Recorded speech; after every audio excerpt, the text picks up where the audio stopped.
Ladies and gentlemen, boys and girls, welcome to another episode of Let's Talk Comics. I'm your host, Jim Viscardi, and this is the show where I go one-on-one with your favorite creators in the business, where we talk about why they got into comics, how they got into comics, what they're still doing in comics, and what they're excited for as far as the future is concerned in comics. If you're new to the show, congratulations, you found your new favorite comic book podcast. If you are a returning listener, welcome back. Today's guest is an exciting one. They're all very exciting. This one especially so because he is someone who has been working his butt off to find his big break moment. And when he did, no one could stop him. He is on fire. My guest today is Deniz Camp. You may know Deniz Camp more recently if you're reading The Ultimates over at Marvel. It is always one of the top-selling books month in and month out that he's been writing it. It's one of the most critically acclaimed books that he's done in a while. And a lot of that stems back to an Image book that he did called 20th Century Men. And that was another book that kind of flew under the radar a little bit and then got bigger and bigger and bigger.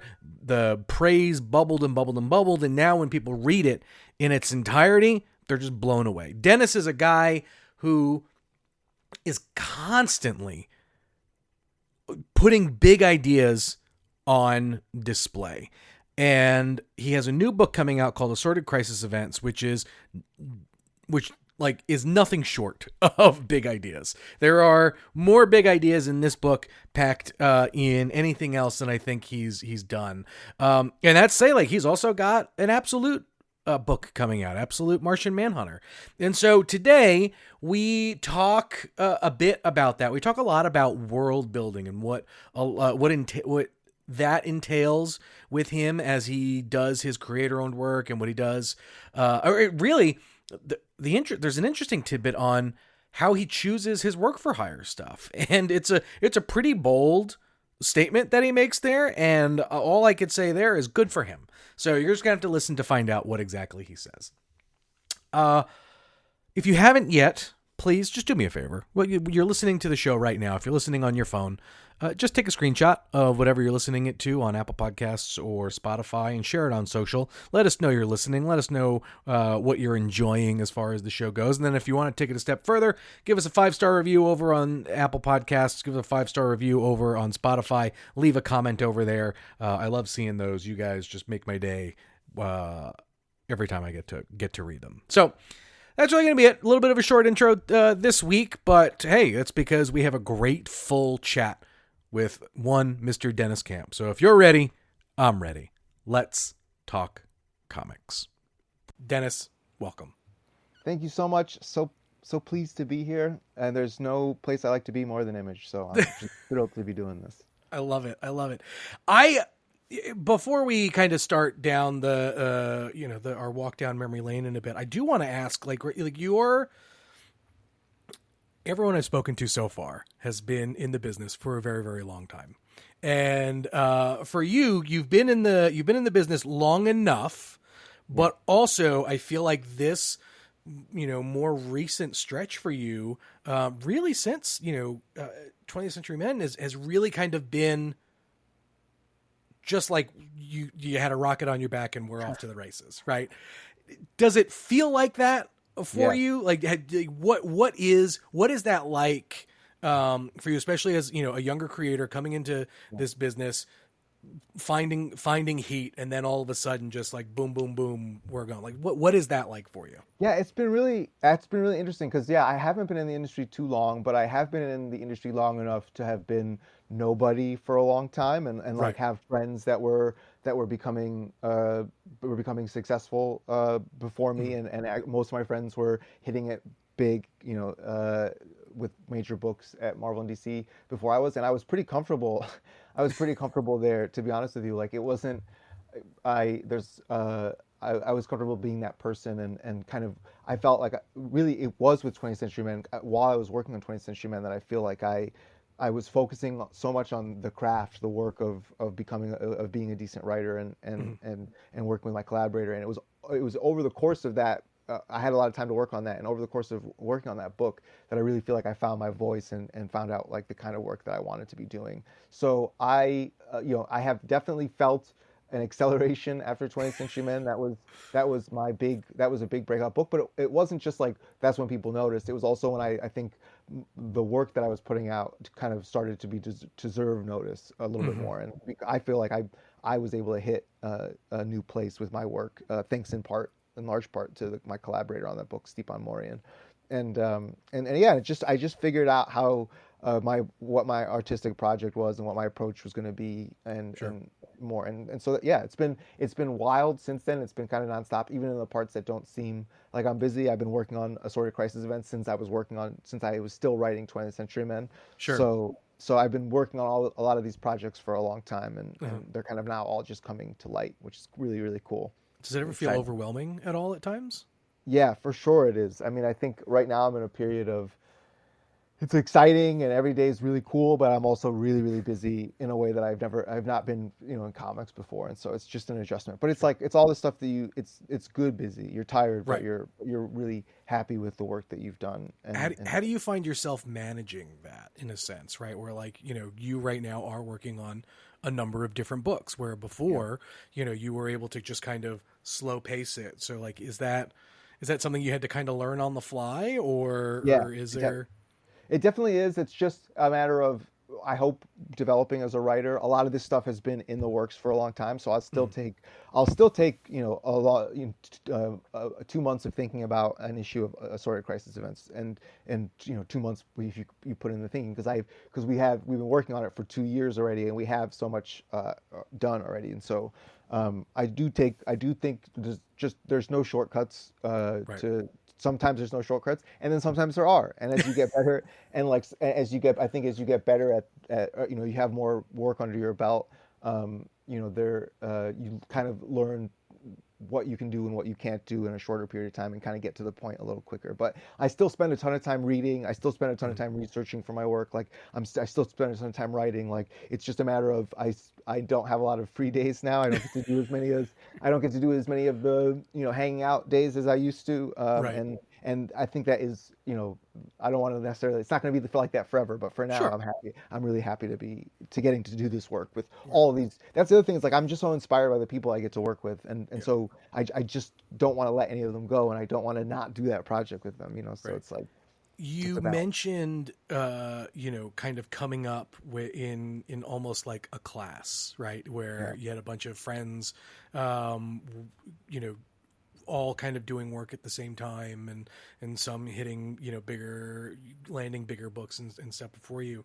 I'd love to talk a little bit about how did you find that community in a sense, right? Like where did those friends come from, and how do you, kind of build that network even for yourself, as a young creator? It's super important, and also really gratifying to have people that you can talk to about this stuff, and that you can, help each other with both your work and also with the business side of it, because there's just so much stuff that I didn't know, and also, and then also people that are similar spirit to you in terms of the kind of work that they want to be doing. And so for me, it was a combination of conventions and online spaces. And so, conventions are a big one because you get to meet people in person. But then if you have kind of an online, if you're back in the day when Twitter was Twitter, I met a lot of people for the first time in person in convention, but we had all this history of interacting and through Twitter. And so it felt there was an immediate like, oh, I know I like you. I know that I know we vibe on these things, not just through your work, but also through the way that we're talking about things online. And so, and so it's kind of like that first thing where you introduce yourself, and then suddenly it's like, oh my God, you're Deniz, because you've never met face to face before. So that was that. And you kind of just, I think like everybody in comics like gathers their people to them, so that it's not, I don't want to say there's cliques or whatever. It's just people that you particularly vibe with in different ways. And you end up kind of, that was really the cool thing, is like there were a lot of people who were becoming way more successful than me, but like I never felt like people were trying to leave me behind or anything like that. It was really like, no, we're still vibing on the same stuff. so we're still close friends, and it's like I got to be really happy for their success, and because what we're talking about, we've got this community feel. There's no real competition, or at least I don't feel there's any competition between creators, and so. Yeah, so it's just about going to conventions, putting yourself in the online spaces. I honestly don't know now with the fractured nature of social media how one does that as easily as before. Like it used to just be like, yeah, you're on Twitter and that was And like that there's was it. comics Twitter and that was it. And now it's like, are you on Blue Sky? Are you on Twitter? Are you on Threads? Are you on Instagram? Are you on TikTok? Like all these Right. different things that I think make it more difficult now. Yeah. Makes sense. But Uh, conventions, still conventions, yeah. Look, that's the one If you thing can afford it. that's the one constant that Yeah, has not gone away. yeah. Uh, all right, so let's work backwards, let's start a little bit further back, a little bit in that you have mentioned in a few interviews that your first brush with comics really was more with collected editions Yeah. than single issues. Yeah. And so do you remember what your like first single issue was that you were able to like go and pick up and what that was? So let me think. I think I picked up weirdly. I think I was like because it was my first exposure was not to comic book shops but bookstores. They Yeah. would have Wizard magazine on the shelf, and so Okay. I remember buying Wizard, and then that would have like little hints about stuff that I might be into, and I was really into like Young Justice, and I was really Mhm. into like uh, Green Lantern Right. at those times, and so I think I picked up probably one of my first comics was one of the was probably an issue of Young Justice, but I don't remember. I don't. Was that like because then I guess at that point too, Barnes and Noble had newsstand, like they had books on the newsstand. Did you Not grab it yeah. from there, or did you get it from a shop? I did finally. I was able to get to a shop Okay. on my own, and then I remember the first thing that like I really intentionally went out and got was an issue of Orion from Mm. that Walter Simonson series because I was obsessed with the New Gods, God, and so that that series was is so brilliant. so good, man. It's so good. Not enough people know how amazing that series is. Like his Thor is well regarded Right. as it should be, but Orion was a masterpiece. Anyway, Yeah. yeah. So that was one of those where I was like, that was one of my prized things. Mm. But I was reading a lot of stuff in trades, and so I'm not. Yeah. So I like the first comic that really hit me, and that I mentioned other things is Grant Morrison's Justice League. I Right. think was the So if you're reading, so you're ingesting all of these stories, chunks at a time, right? As yeah. opposed to, the other experience that a lot of fans had was reading it kind of month by month and whatever. And so the I've always thought the reading experience is different Yeah. in reading it issue by issue and then reading a collected edition. Um, as you're reading these trades and whatnot, are you just kind of cherry picking as far as just like, oh, I like this character and I'm gonna check this out or whatever? Because I think like also too, like you start reading at a time where continuity was probably a bit more important than maybe it is today, Yeah. and so was the idea of continuity a thing for you, And I or loved did it. or oh you did.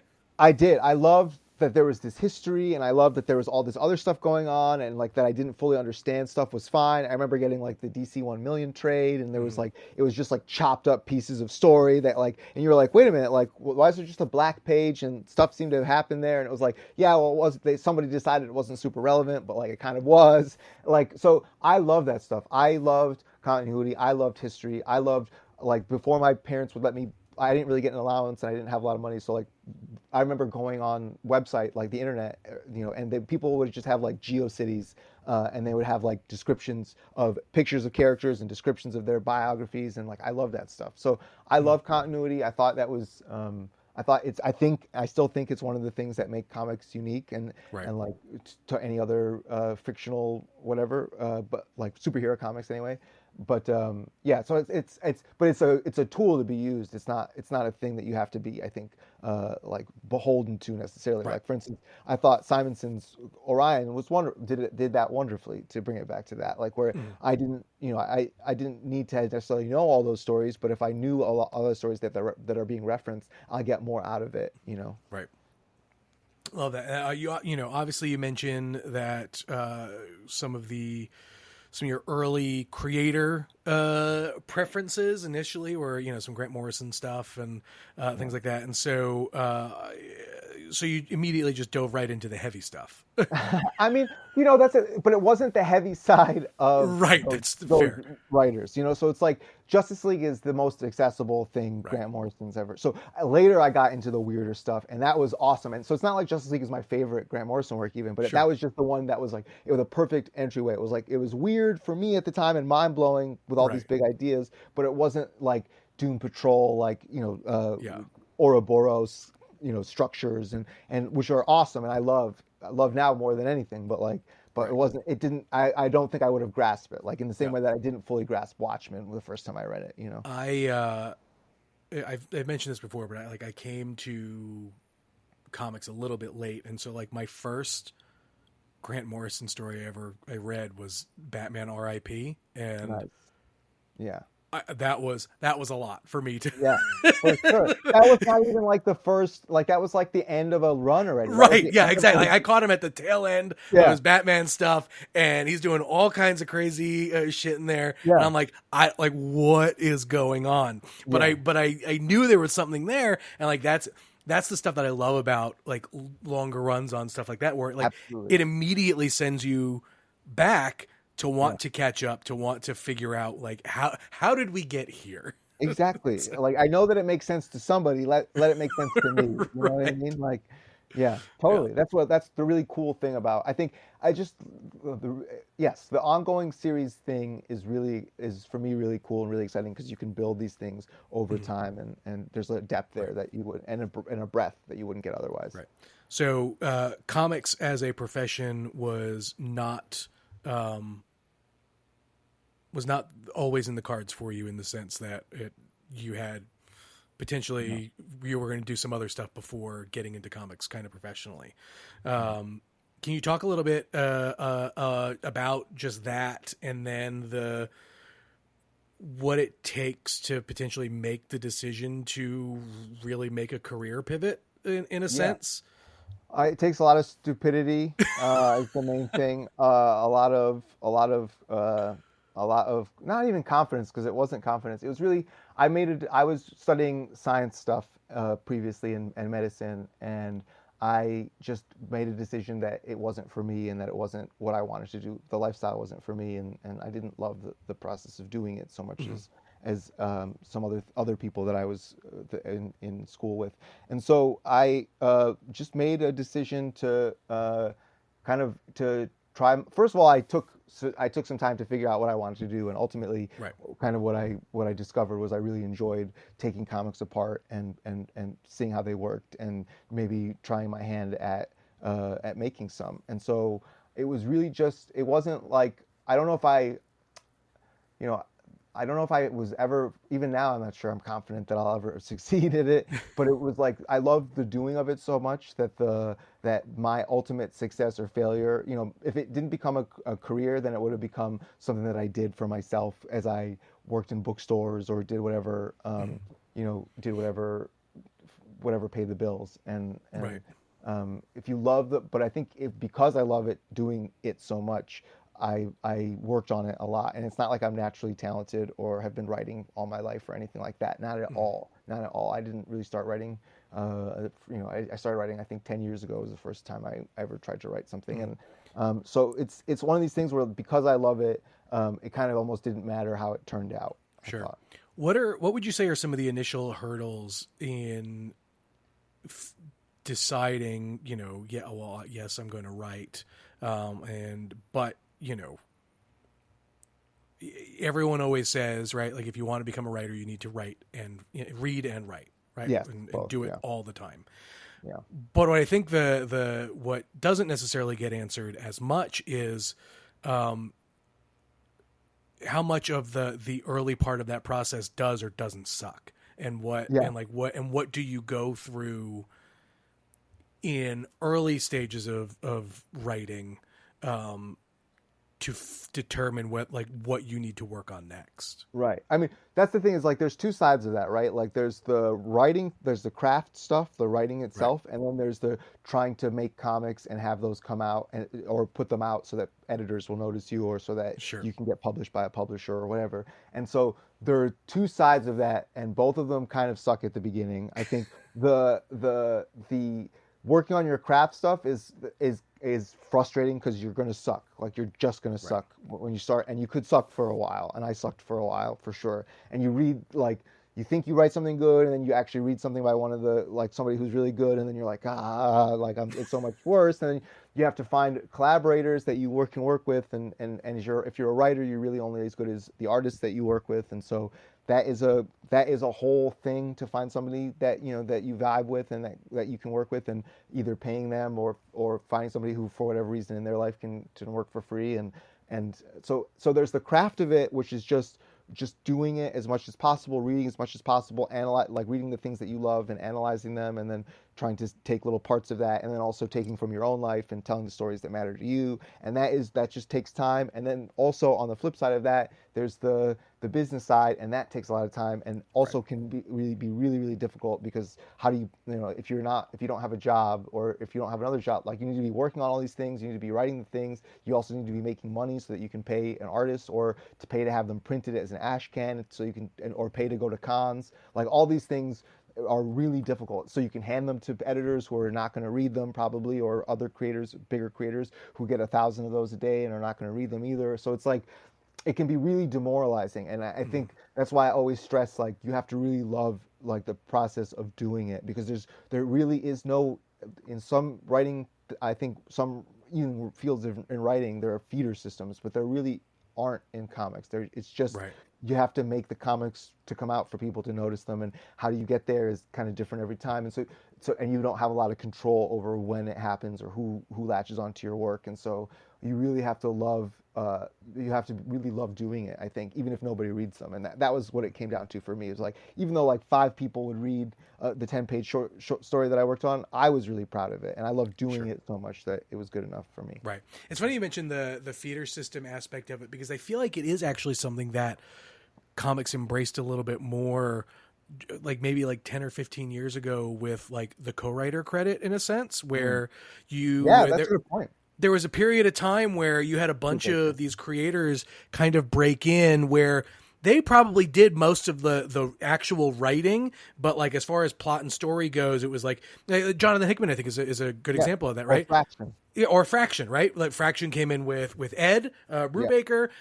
Jonathan started writing Secret Warriors but Brian Michael Bendis was credited with story and things of like course. that. Yeah, And that's a system that you don't necessarily see anymore. But I also kind of think now the system maybe has changed a little bit, where they like, don't need look, them. You don't need them. Jonathan Hickman doesn't get his work without nightly news and stuff I was coming just out, gonna right? say he Yeah. already had a critically acclaimed Or image book, right. Casanova, for Fraction. Fraction, Right? same thing. But Yeah, I think the difference now is kind of what's happening with your career, in a sense, where, I mean, look, and as far as the Marvel stuff is concerned, like Ultimates that's a big book in yeah, a universe, being headlined arguably by Jonathan Hickman, right? absolutely. And then the Absolute stuff is Yeah, another one, being headlined, kind of by Snyder. And so maybe that's the more modern day aspect of this, in a sense, I think, maybe. yeah. These lines, that could be it. But I mean, I think fundamentally, it's more that they just throw you onto a book and hope that you do. They hope that you do well on it, and you either sink or you swim, which is also fine. And I honestly like I I like. I mean, I have total freedom on Ultimates. It's not, Right. and I have total freedom on Martian Manhunter, and that is for me personally my ideal state. Sure. It's not quite the freedom that Image gives me, but it's as close as you can get, and Right. and I really like that. But I also can see how if I had gotten a little bit more attention earlier, maybe it would have been really nice to have that Ed Brubaker or that Bendis to like not only help my name, help draw attention to the book, but also help me navigate what it's like to do, that monthly book. And because it is, for me, it is a shock. I mean, it Right. is, even as somebody who had 20th Century Man and one or two comics before that, like it's a different pace, and it's a different, it's a different system, and so Mhm. um, So interesting. you initially broke in responding to a open call from Mark Miller, I did.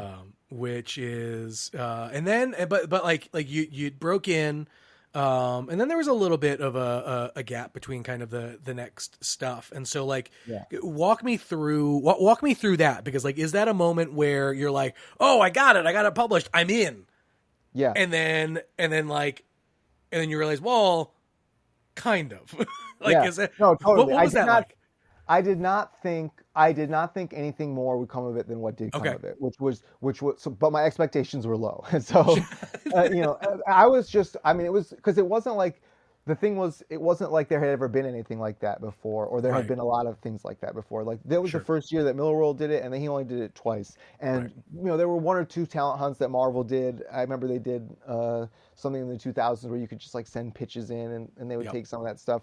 But like for the most part, that was not something that I expected. So it was just cool that I got recognized, and it did. It wasn't like anybody came calling for me. It wasn't like DC or Marvel, but it was after I won that thing, I had a little bit more of something to talk about with the the newish publishers, the publishers that aren't Image and aren't DC and Marvel, and that was enough for me. I thought. Like I was happy to get that, but Sure. it was, as you say, it was years before something else of mine came out after that, and then after that, which was a 4-issue or 5-issue series, it was at Vault. It was another like 3 years or something like that, or 4 years before my next book came out, which was 20th Century Men. But Right. but for me, that was a good period of time because I really got to work on becoming a better writer, and I think like I said before, I found my voice there, and then I was able to. Stepan and I and Aditya were able to put out something that we were super proud of, and that made a really big, I think for me at least, changed the course of my career completely. So Right. Well, so I'd love to hear more about the time in the lab per se, right? Where yeah, you feel that you really worked on your craft. What does that look like for you, yeah. right? Like, is that just like writing a bunch of different short stories and ideas? Is it incubating one big idea? Like, how do you begin to try and dissect your work in a way that says, oh, I need to work on this, this, and this, and then I Yeah. feel like I'll be there? It's all of those things. It's like one of the things is just making sure your diet is really like the diet of the stuff that you're taking is really good, that you're being inspired by people who are inspirational. And then in terms of my work, it was writing first issues and second issues and third issues of series that never got made and never got drawn and never got put out, and being fine with that. And then it was also and rewriting those and then throwing those away and doing it again and trying it again. And I've written a lot of first issues before by the time 20th Century Men came out, and that nobody will ever see. And I have a lot of pitches that nobody will ever see because they weren't good. And you really have to, and like figuring out what you want to write about. And then it was like on the course of 20th Century Men, I had an idea for that, but then having Stepan come on as the collaborator and seeing him turn my work and interpret my work, my words, and seeing what worked and what didn't, and what he was good at, and kind of what made me feel things and what didn't make me feel things, and doing the research for that book and rewriting. Every scene for the first half of that series probably has like 4 or 5 completely different versions that I wrote and rewrote. And so it's all of those things. It's nothing. There's no easy way, or there's no shortcut. There's no one thing. It's really just banging your head against the stone of your own incompetence until you break through. Well, you had mentioned in a different interview that you used to annotate a lot of different books that Absolutely. you read. Morrison's Batman, for instance. That was a big one for me. Right. What what are some of those things that you feel that you've taken away in the routine and the practice of doing that? Absolutely. You take different things away from different writers, right? So from Frank Miller, I really learned about rhythm and pacing and how you could use panels and sound effects and text boxes to create a rhythm inside and a poetry inside somebody's head, for instance, and you see and weird structures and cutting and all this other stuff that people don't always do, but Frank Miller nailed it every time, or Mazzucchelli, also on that Born Again year one stuff, and then from Mazzucchelli's solo stuff, you learn what the medium is, what's possible with the medium. You read Astor's Polyp and you say, this is what the medium can do, my God, and it's like a bolt of lightning. And from Morrison's, I learned about how to build big moments, and how to thread big ideas through your work in a way that felt kind of beautiful and bombastic. And Alan Moore, I learned about formalism and the intricacies of how you could play with panel structures and how you could create these different effects in people's minds and the music of it. So you learn different things from different people, but if you're having a response to a work, it doesn't, you don't have to take it apart. You can leave it as magic, and I think that's wonderful to do that. I think there's a real loss of something when you start taking things apart that you love every time, and but also if you do, but it's also you also gain something really cool too, because you understand it on this deeper level. And so it was just wanting to, like I said, I was in science before, and it's the science thing of wanting to take things apart, I think. And then you just naturally, that some of that stuff you take into you, and hopefully it filters through your perspective and your voice.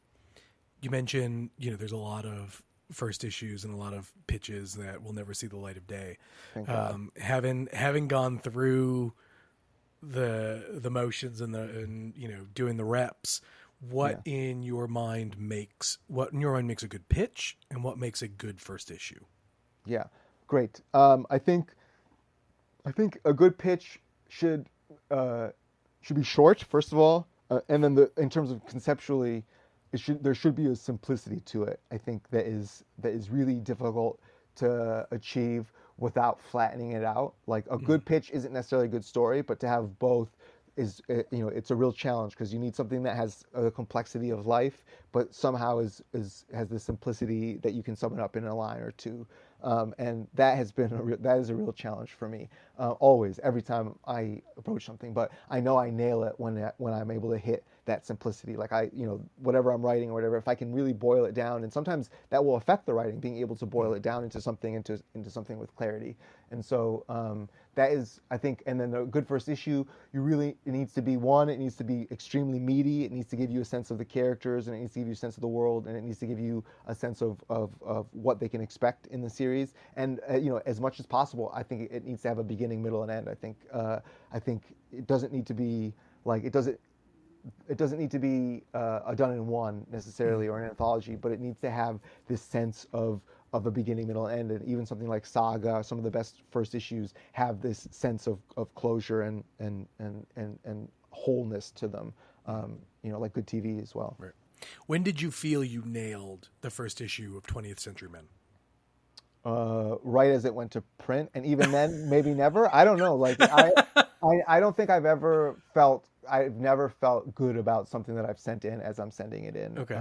I think that's important for me. Like, I don't feel that way, and like, I don't mean to say that in like a depressing way or no. way. It's just like that distance between what you think you should be able to achieve and what you're able to achieve. You should always be trying to close that distance. It could always be better. Exactly. You should always be feeling it. So do I think I nail, I think every issue, one of the cool things about a lot of my work, I think, is that every issue, maybe not every issue is better than the one that came before it, but I'm always trying to make every issue better than the one that came before it. And like 20th Century Men, like, I really do feel that every issue is better than the one that came before it. So one is the worst issue, two is the next worst, and so forth. And people will have their favorites, but I'm really proud of every one of those issues. But it's because I kept pushing, and I was never really happy with what I just sent in. So let's talk about 20th Century Men for a bit. I mean, you've talked a bit about that, like, this was, you had done Maxwell's Demons and Agent of World, and like, those were, good books to help get you kind of on folks' radar and things like that. And that the initial success of 20th Century Men, nowhere kind of near, what you're capable of, kind of now in a sense. But can you walk us, but it was one of those things that as it was coming out, reviews start coming in and people are really starting to love it. Yeah. And it becomes a true critical darling. And now, like, people look at it and they go, "This is a phenomenal book, of the last 5 years. People are checking it out." Yeah. But in those early days, right? Like, what? This is your first, it's your first image book, right? So Yeah. the environment is a little different, right? Where you Yeah. said, like, this is now comics as not a hobby or whatever, like, this is a profession, but like the business aspect of it is Absolutely. is now kind of compounded onto it. So where do you go to learn about the business aspect of it as you're going through these, early issues of 20th Century Men? Absolutely. Well, uh, yeah. So I was very, very lucky that I have a very good friend who has a very successful image book. His name is W. Maxwell Prince. He writes a book called Ice Cream Man. It's the best comic book of the last 10 years, without a doubt. The best ongoing series, maybe one of the best ongoing comics of all time. And so he, 20th Century Men was in large part at Image thanks to his recommendation, and he was just he's one of my best friends in the world, just generally, and just was invaluable in guiding me and helping me. And then like I said, there's this network that you've developed over the course of however long in the business, and that's why it's so important to go through go through every day that way, because because it's not about networking, it's not about making connections, but it's about having genuine friendships that then Right. those people can It's about say, having well, community. exactly. It's a sense of community where they can say, "Well, let me help you out. Here's a list of retailers that you can Yep. use to contact. Here's how we can do this, all together, and we can help each other." And so, my number one supporter slash confidant slash friend was W. Maxwell Prince, but there was a large network of people that were helping me in small ways and big ways, and doing covers for us and stuff like that I'd met over the years.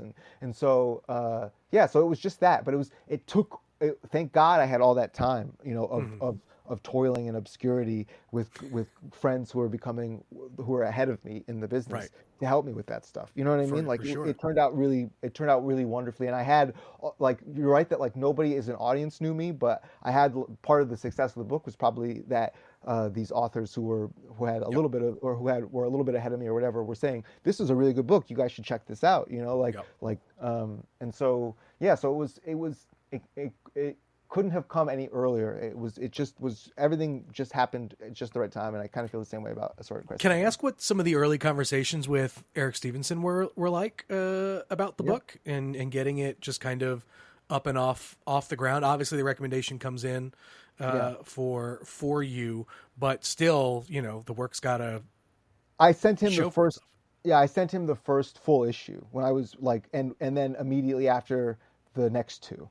Like, we didn't go to Image until, like, we went to Image saying, basically, as a statement, like, we're making this book, like, and I think Right. that's what my feeling is, that was what Image is looking for. That's what the Eric is looking for, is like the important thing to us is that we're making this book, and, like, Right. please be a part of, if you make it, Image is going to make it better, and you're going to allow us to be more successful, and you're going to allow us to reach this bigger audience, but this is a book that we have to make, and, like, you're Right. going to facilitate that, and we're going to, and whether, if you say no, that's going to bum me out, because I love Image, but I'm still going to make this book. And so Sure. you come to them, like, because especially if you're new, like, are you going to deliver? Are you really going to, like, if they accept your pitch and it's pages or 10 pages, how long is it going to take you to get the rest of it done? Like, are Hmm. you serious about it? It's impossible for them to know. But if you come in with a full first issue that's good, and that they can say, this is really good, like, you give them a chunk. That first issue is like over 30 pages, 38 pages or something like that. Like, that's a big chunk of writing, of art, that they can get a sense of. And I immediately sent the next two issues unlettered, to them, to show that, like, we're doing this and we're ready to go. And that was probably, I think that was probably the Eric really responded to the first issue. He really loved the first issue, but it was also just like, yeah, we had a full first issue to show you, and more besides. Nice. From there, you start picking up some additional work, right? You do some Yeah. stuff on Bloodshot, and you've got Children of the Vault.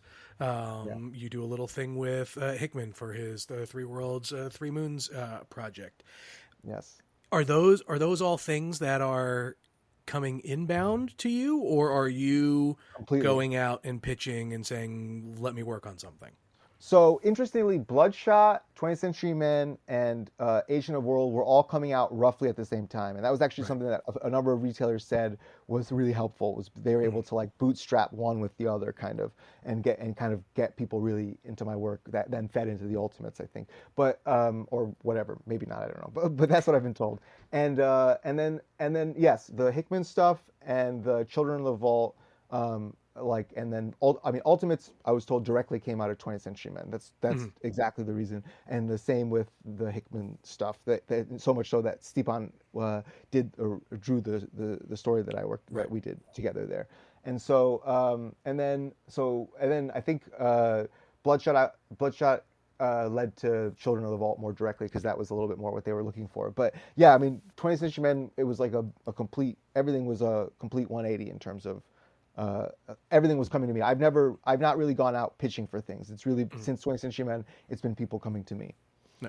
So then what are there, do you have rules for yourself as opposed to, or for what you would and wouldn't take as far as potential like work for hire stuff or whatever is concerned, right? Because you've said the Ultimates is basically, it feel for you feels like you're doing creator owned. You just happen to be doing it with, Yeah. these Marvel characters in the Ultimate Universe in a sense. But I have to imagine some of those things have to be on kind of your requirement list, or Yeah. are you more okay? Like, are there characters that you would, if you can get the chance to tell a story with, you want to do? It's more a matter of like, do I have the freedom to tell the kind of story that I want to do? And like Sure. so like Children of the Vault was like very ensconced in this Fall of X thing that was happening. But on the other hand, Right. I got to do exactly the story that I wanted to do, no matter how big it was. And I thought that was really cool. And so like I was happy to do that book, even though I wasn't. It's not like I was like clamoring for an X book in that era, and even a Bishop and Cable book in particular. Like, but I fell in love with the characters as I researched them. I think if I can find a good in on the story, I'm happy to do it, and as long as they'll let me do that. What I guess my rule is, if I can't find a good story, if I can't think of a good story, it doesn't strike me, don't do it. And if I find that there's a lot of onerous interference, Mm. I guess that would stop the book from being as good as it can be. If there was a bunch of notes that made the book worse, then all I have is my name, and so I really want to make sure everything that I put out there is as good as I can make it, because I'm already imperfect and already flawed and already not, so I don't want to make it like the third best version of what that story could be, which some of my friends have been forced to do, and I think Mm.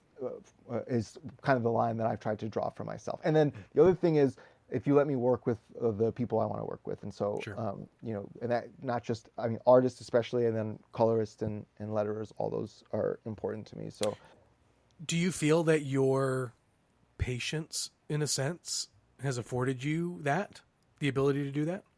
yeah, I mean, I don't know why they let me, why that has been more common for me than it has been for other authors. I think if you go very quickly, maybe you don't stop to develop opinions about like the lettering and the coloring and even the art that are, Sure. whereas I had to, because I was doing creator owned stuff first, like, and I did You had to quite a be. lot of it. Yeah, you had to be, you kind of have to know, like, I don't have to be able to do all the jobs, but I have to understand them and have an opinion about all of them. I have to know, like, this colorist is going to be is good and this Hmm. not, less so, and whatnot. And so I think, that is a huge part of success in comics, is who you work with and who your Sure. team is as a writer. And so if people are responding to the work, a lot of what they're responding to is not my work. It's this work of all these other people. And so yeah, I think having a good sense of who is best suited to that story, to that kind of story, and how to write to different creators, I think is an important skill that you have to learn, especially if you're doing work for hire stuff. Hmm. I mean, it's actually even more important for creator-owned stuff. But if you can do it in work for hire stuff, you can use that platform and really do, I think, really solid work that then gets Right. attention to your creator-owned stuff.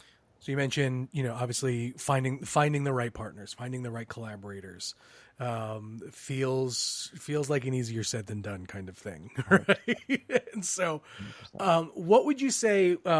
What are some of the lessons that you have learned from a number of your different collaborators over the course of your career that you feel now make you a better, more well-rounded creator, right? Because like initially at this point, you know, before jumping into the career, you are dissecting someone else's work, right? And Yeah. you're trying to figure out what makes it work, how do they do it, or whatever. And then you get to a point where you're working on your own stuff. You're trying to perfect your first issues and pitches and whatever. But now when like the rubber meets the road and you're working with someone, it feels like you know, it's a level up, Yeah, for and sure. can feel like you know, there's bumps in that road that you may not necessarily expect. And so can you just talk a little bit about, you know, just finding collaborators, working with them a little bit, and what you've taken away from each? Yeah, for sure. So I think the main thing that I've taken away from all rather than each is Sure. flexibility above all, right? Mm-hmm. Is the way that I write for Stepan is not the way that I write for Eric, who's on Assorted Crisis Events, is not the way that I write for Javi, who's on Martian Manhunter, and that is very important because they each do things differently, and like I have to be there to support them, and the story needs to be geared towards the things that they do well, and then and then once the art comes back, I need to be open to any changes that might be there from what my vision is, and trust that they have a vision that is equally or more valid than mine, especially when it comes to the visual storytelling. So that flexibility is not only important because it's going to make a better end result, but it's also really important because it's going to make you grow as a creator. You're going to be pulled in a different direction than what you might naturally do, and that makes each of your things feel different. It makes the work that I do with Stepan feel very different from the work that I do with Eric, and so forth.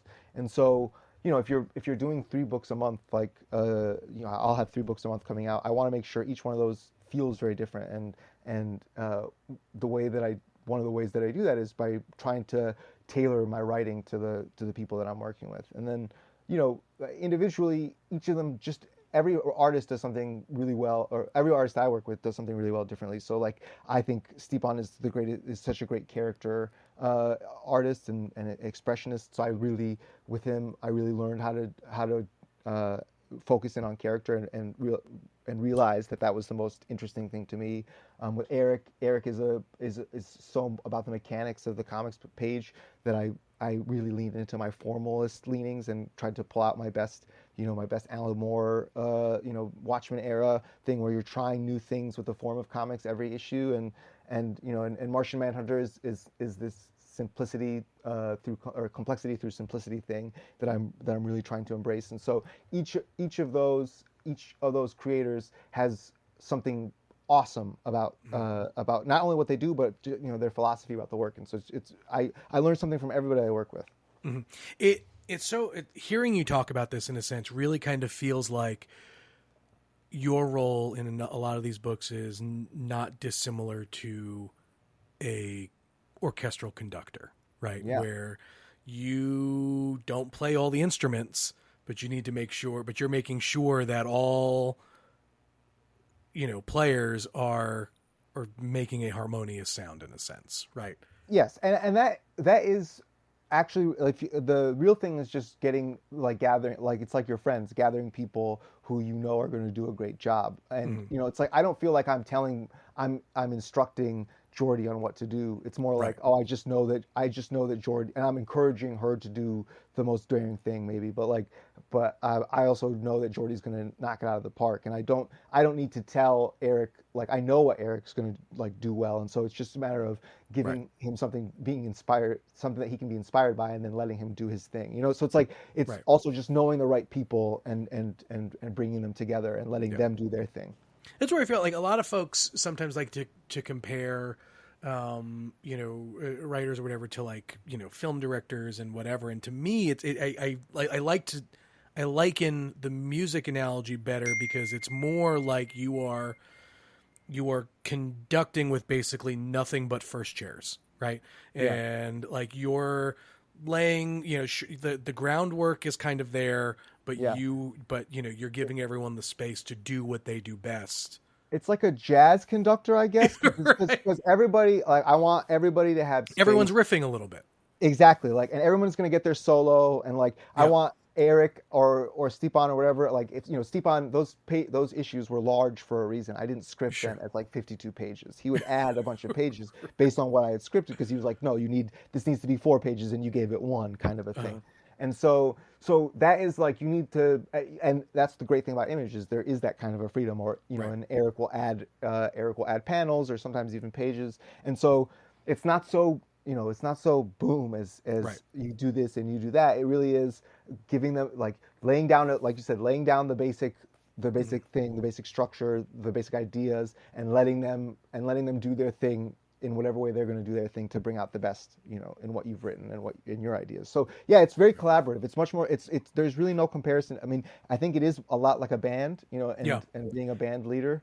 How do you handle conflict when working with collaborators? Not that I don't necessarily mean conflict, like you guys are having fights or whatever, but right. If there is disagreements, just some disagreements, like, well, what are how do you handle some of that stuff, and what have you learned in, like I said, during that collaboration process, if someone happens to push back, like working through that? Because I feel like obviously there has to be a lot of trust between all parties involved, but what does that trust kind of look like? And a lot of communication, and not just about like a constant communication between everybody, so that everybody knows where we're all coming from, and then just like, you can have your opinion about something, but like Eric can have his opinion about the writing, and I'm going to take that on seriously, because he's because I trust him as a storyteller. But I guess the final words and the all are going to be my decision. And the same thing with the visual storytelling. Like, I can say,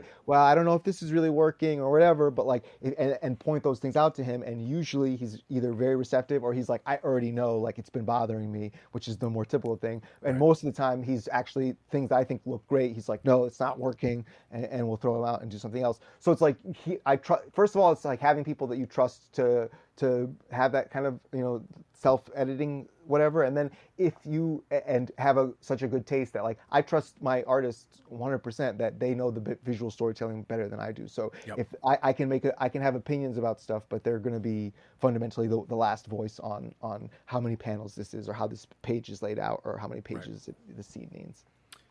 On Ultimates and Manhunter, you're working with an editor. I am.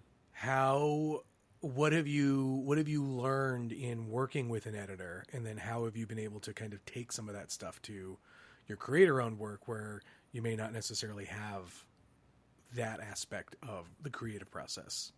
Yeah, it's good and bad, like anything. First of all, my editors are amazing, but it's like there's just a slight lack of control that I got used to doing my own creator-owned stuff, where it's like, I was the one who hired every cover, so I knew every cover as it was coming in, and like I chose everybody, and like all that stuff kind of gets taken care of for you, and it's amazing. It's like, it's very freeing that you just get to write a script, but there's also this sense of like, oh, but I'm not the first person that sees everything necessarily, and that feeling is not that it's wrong, but it's just, it doesn't feel quite right somehow. Like, especially because I try to take ownership of every project as if it was a creator-owned book, whether I actually own it or not. Like, I want to I care about it. I try to care about it as much. So, but yeah, I mean, I've learned, like, the great thing about editors is they don't burden you with a lot of that stuff. So I don't know if I've learned like how to edit a book, because are you talking through story with your editors, or have they just given you just kind of like, okay, you can do? We're talking story, but it's really just to say that's awesome, or like that, like it really has been. I mean, it's been very crazy in that regard. Like, it's not a normal. It's not what I understood. It's not what I understood my experience was going to be. I've heard a lot of horror stories like everybody else, and even Children of the Vault, which was ensconced again in this bigger event, and like main continuity and all this other stuff. It was really like, there was one segment in the second issue where they were like, you can't use these villains. You have to use, and I picked purposefully obscure villains, and they were like, you can't use any of these, you can use these much less obscure, much more popular villains if you like, for cameos. And I was like, yeah, sure, I'll take Shuma Gorath instead of whatever. But like and so I've been really lucky in that regard. Sure. I have had a ton of freedom and a ton of support and a ton of protection from my editors, Mhm. as I hope they recognize that I care a lot about the work and that I'm doing my best, and they Right. don't feel they don't need to involve themselves too much, because I'm trying. No, I love it. All right, let's talk Assorted Crisis Events. This Yes, is this is a book you have admittedly been working on for a while, long even time. before, I think you've said before 20th Century Men.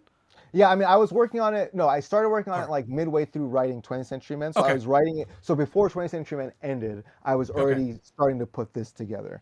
Mhm. And Where is this idea and pitch in the list of potentially other first issues and pitches that you have scrapped? Like, is it the most recent, or is it like somewhere in the middle? Like, how do you uh, determine out of doing it, this is the one?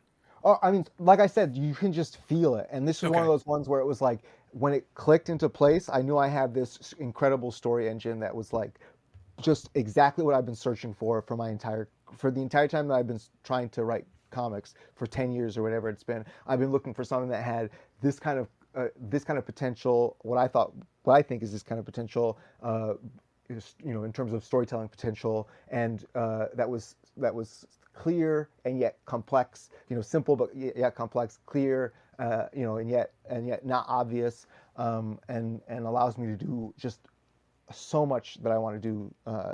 It's just amazing. I could write this Sure. book forever, and you don't always feel that way. Sometimes you Right. feel like you have a story that's 5 issues. Sometimes you feel like you set up something that's supposed to be ongoing, but like, do you really want to be writing it after 12 issues? Hmm. I'm not always sure about that. Right. Whereas with Assorted Crisis Events, it was like, as soon as I came up with it, it was like boom. I Mhm. knew exactly So that I what's need what's the spark for this? the one line pitch is, Crisis on Infinite Earths if it was happening to normal people, everyday people, or Black Mirror if time and space were breaking down.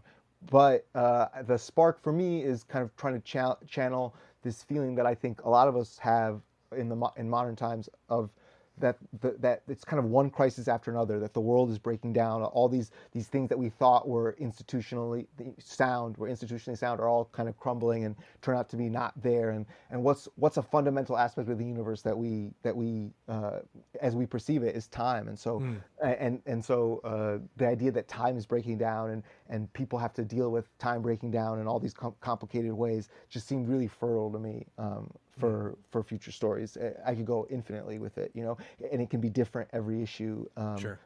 But playing with the form of comics, Right. and different characters and stuff. So yeah, I'm over the moon with it. Yeah. Time is a very big thing to kind of tackle, right? Like, we've Yeah, seen plenty of time stories go totally awry. Um,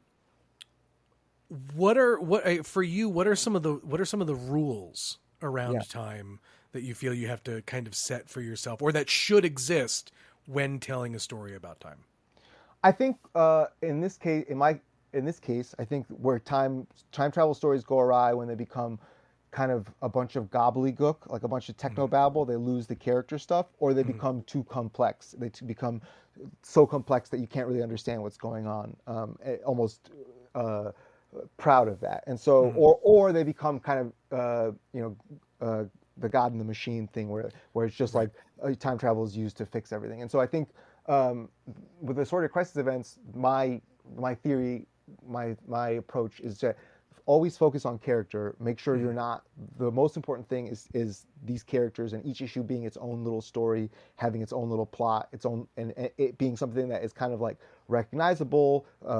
There be like an element of it that's recognizable while told in a completely new way using the form of comics. But fundamentally, what you want to do is make sure that your focus is always on the character, and Mm-hmm. I think that is what readers come back to in comics and in prose and in TV and in film. It's always focusing on the character. So making it really small and not getting lost in like the big, jargon, the techno babble, the big philosophical ideas. All that stuff is great extra stuff, but it Mm-hmm. really needs to be about people fundamentally. Right. So for a story like this, how much mapping out do you need to do in some of the prep work, as far as where your story is going to, because throughout the course of our conversation today, you've mentioned three things that really kind of stand out as far as really core tenements of not only your storytelling, but in general. It's structure, its story, and its characters. And so for you, is there in building this, how do you rearrange that? Like, is it like, is it characters first for you, then structure, then story? Is it structure, story, character? Like, where, as far as the building blocks for you on this, where do they go? They're all bound up, right? That's the Mm-hmm. that's the incredible thing about this project, and really every project, is like they all kind of feed off of each other and have to reflect each other. So the idea for a story might come from something that I saw in the news or something that happened to me personally, Mm-hmm. or whatever. But then you need to be building the characters, for that story, or you need to structure the story, depending on what the character needs to go through. So it's all at once, everything all the time, all at once, right? Like I think is another famously multiversal story. So it's like Right. it really is. There is no separation, and so I have mapped out a lot of this story, 50 issues or whatever, but a lot of that has come in me coming up with ideas for individual issues that I wanted to do in the future. Mm-hmm. And so there is like a superstructure that the series will follow, but there's also all these like little ideas that I want to get to, and that also kind of feeds into the superstructure. And like, so having years to prep and years to write notes for this really helps with that. So it's going to feel like, I can't, like, it's one thing instead of something that I've been building across, hopefully in the end, 5 years, 6 years. Mm-hmm. So then in that case, kind of given the, what the basis of this series is about, Eric, your artist on this, gets to do a lot of really cool things in this first issue. Does that mean, as you continue on issue by issue, that like what he does there is going to be wildly different, or okay, so we're going to be reinventing the storytelling and the stories every issue. So that is a through line story that you can follow. There is like a character that will be in every issue, and you're going to find out more about him as the series goes on. But every issue is going to be a new focus character, like a new central character, and we're going to be totally reinventing the way that we tell the story, both the voices of the characters, or the voice of the story, or literally the way that the pages exist. Like, sure, we're going to, in the same way that Washman did interrogated the 9 grid, we're going to be, every issue is going to interrogate some kind of a concept, a storytelling concept. So there's really, just kind of seems like each issue is something that you can only experience through the medium of comics. That is such an important part of what we're doing. That's exactly what we're going for, is that each issue could only really be a comic in that way, and some of my favorite comics are like that. And so, I think time is such a interesting thing in comics, and so it's really the perfect medium. It can only be explored in this way, in this medium, and I just can't. So do you just have like an idea notebook of like all the kinds of like crazy shit you want to do utilizing the medium in addition to the story? Yeah, I have like 7 or 8 idea notebooks for this series alone, like just like split out all over the house, and like a bunch of documents and stuff like that, where it's just reams and reams of like, this is a story idea, and then pieces of writing, voices and stuff like that come to me. Yeah. I could do this book forever, I think. Right. I feel like in every book that you have done so far in your career, there has been a pretty clear message that I feel like that you are trying to convey and want readers to kind of take away from. What would you say is, maybe not necessarily, you don't have to give the whole thing away, but part of what you are trying to tell with Assorted Crisis Events? Less of a message and more of a feeling that I'm trying to evoke, which is I want to represent the world as it feels to me today, and through and by representing that on the page, I hope it makes people feel like they're not going crazy, that they're not alone in this, that like the things that they're experiencing, I'm also experiencing, and other people are experiencing, and so yeah, I guess if there's a message here, is you're not alone, Sure.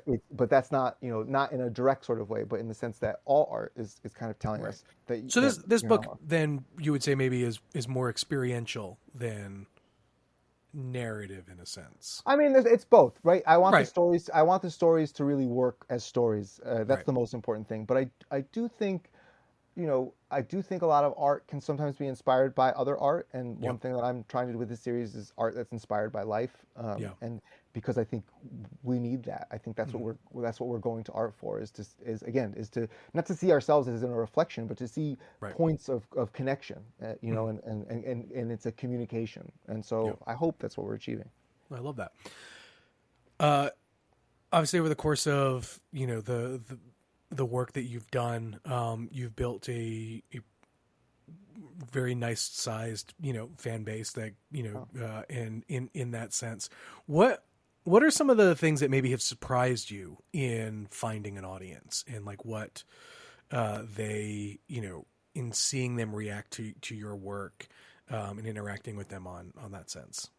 I think the most surprising thing about finding an audience was finding an audience. I really did not expect that, and especially with a book like 20th Century Men, which was, I think, though extremely well received critically, was dense and has been described as challenging by a lot of people. And so it's been really amazing to have people like It's not that my work is for everybody, but the people that Right. it's for, the people who really like it, really, really like it, and I think that has been.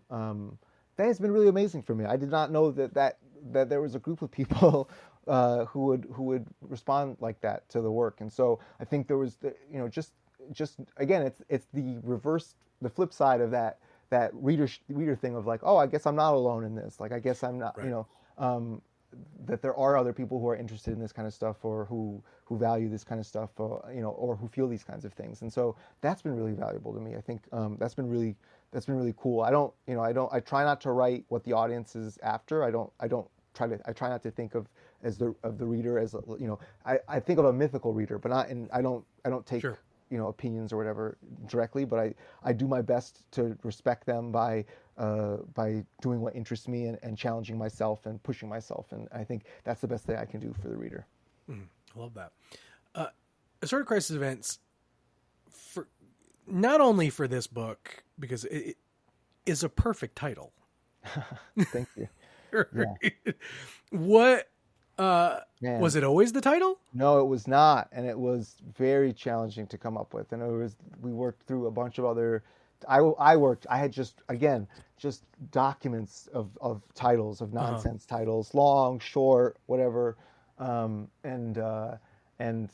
this one eventually came to me, but it came to me kind of out of the blue, like a bolt of lightning again. And I've been talking to Eric already, and we were working on it without really a good title. And I think he said his earlier files were named just like Time, and all of my I have like that's why I have like 8 different brainstorming documents of just like, because like they're all named something else, and finally the last one is Assorted Crisis Events. But it took me a really long time to come up with it, and when I hit it out, I was just so pleased, because Crisis Event has this Right. this energy in comics, in superhero comics in particular, and with all bound up in time again, but it's also just about actually just people and having Yep. crises, personal crises. And so Mhm. yeah, it was just serendipity. And also, one of the things about taking your time is it didn't come in until after, like, a year or so after Eric was already drawing it or something like that. And Sure. so it's just that is the benefit of time, and to think about these things and to have stuff hit you, and then bounce off of you and be like, oh, let me take that crisis event, right? Put it in there. Nice. I'll ask you one or two more questions, and then I'll let you go. Sure. But this is this book. I think reading the first issue. The first issue is 100% certified banger. It's great. Sure, I'm biased. Whatever. Like there are a lot of comics on store shelves these days, and like this is one that 100% needs anyone listening to this to pick up and check out. But what I'd love, what I'm curious about is, this is something that you kind of said, like, look, if I can write this for 50 issues, I will, if I can. What, short of sales, right? Yeah. What would it take for you to just kind of like, I guess more ensure that this is a story you can do that with, and how important is that for you to want to get to that point? Yeah, I mean that's the thing is like I never want to punish readers for only being able to pick up an issue here or not, or if the series ends after 10 or something like that. Mm-hmm. I don't it's not going to feel unsatisfying because Sure. we've told all these different stories I think that are really rich on their own, and there'll be a sense of conclusion regardless. But for me it's just a matter of there's a lot to say, and there's a lot to, I think with this concept there's a lot to say Right. about the world, and I have new ideas for the series every day, and so it's like I could really, if sales support it, and that's really the only thing, I could easily write this forever, because yes, there's a bigger story, there's a grander story that will play out slowly over the course of the series, but there's also the makeup, the cellular unit of the story is the individual single issue, and getting to tell these really human stories that I think hopefully speak to something real and alive in us, and so as long as I get to do that, like it's really just the best job in the world. They take a lot out of me to write these issues, because we do push ourselves so hard, both of us, all of us, but it's worth, but it's a good kind of tired at the end. It's a good Right. kind of exhaustion. Yeah. Is the so you're getting to play in kind of both sandboxes right now. You're doing a bunch of creator-owned stuff, and you're doing some work-for-hire stuff. Is that the kind of balance that you're looking to try and keep kind of moving forward, or is it a world where you potentially want to pick up more of one or the other? Yeah, I think it's healthy to do both, but I think my heart is really in creator owned, so I will continue to do both because it's really cool. It's really cool to use Right. the muscles of the work for hire stuff. But like, I mean, if every book could be an image book, it would be an image book. Sure. Like that kind of a thing. I just because it is a lot of work to do an image book in a ways, and it can be a little bit more of an uphill battle than it is to do a work for hire book where a lot of Yep. that stuff is taken care of for you, but it's also just so rewarding, and there's no place that you can, the end result is so much determined by your will or your desires, you being not me but the creative team, but Yeah. it's like I said, like there's only one publisher that would allow a 52-page random issue 6 or issue 5, and that's Image, and it's like, and I love that because that's what this story needed, and that's why 20th Century Men felt the way that it felt, is because we had that freedom to do that, Yeah. and same thing with Assorted Crisis Events. Like if we need to add a page, we add a page. If we need to add a bunch of pages, if we need to take our time with it, we take our time with it. So I love doing stuff at Marvel and DC, but the pace is much faster, and you have much less control. So I'm proud of that stuff. But yeah, I will continue to do stuff there. But tell Eric anytime he's interested, I'll be Will doing an do. image book. All right. My last question for you, and the whole ethos of why we do this podcast is to get people to read more books, right? Obviously, if you are listening to this and you've never read a book that Dennis has done, do yourself a favor and go literally pick up any of the stuff that he's done. 20th Century Man, The Ultimates. He's got the Absolute Martian Manhunter coming out. Dennis, what is your go-to recommendation for someone who hasn't read, not your own work, but just like someone's like, I haven't read comics, or I haven't read comics in a while. What are you recommending they go pick up and read?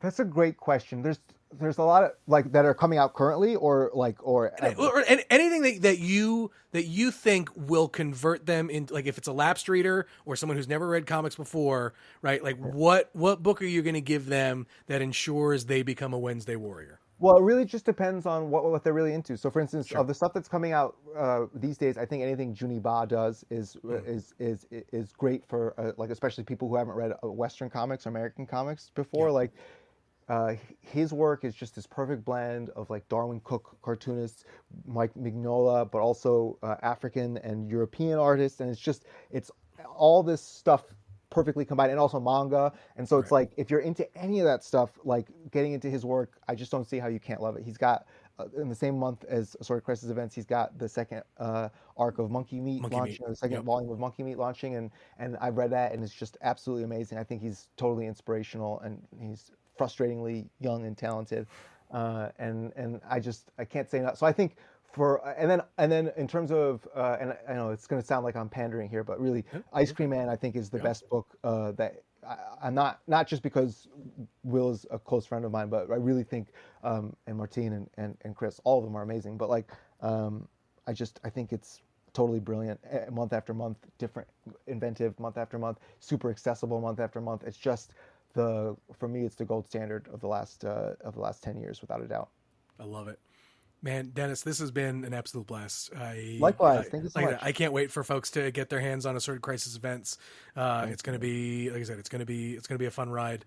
So thank you again for taking the time, and we'll chat soon, man.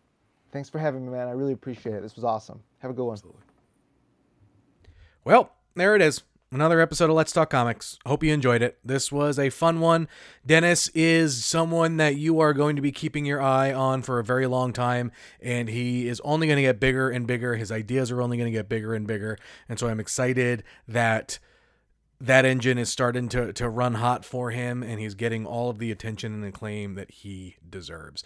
We are going to have his artist, Eric Zawodowski, on the show.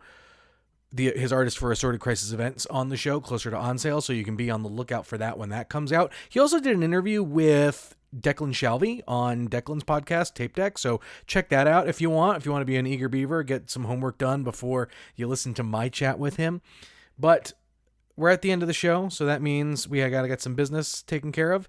If you want to support the show, the best way to do it is leave a 5-star review on iTunes and leave a written review. If I read it on the air on an episode of the podcast, usually in this section, I'll send you a free shiny sticker. Who doesn't love a free shiny sticker? You can put it on whatever you want. It's fun. Free stuff. We love it. You can also leave a 5-star review or a 5-star rating on Spotify, and you can leave a comment on any one of the episodes that you have listened to thus far. These episode releases will slow down, I promise. I know it's been a crazy week, but it's been a crazy week of great stuff, and I've been very excited to get it all out there for you. So thank you so much for taking the time to listen to all of it, because it's a lot, and I appreciate it. And then again, here's the most important reminder, the most important part of the business section of the podcast.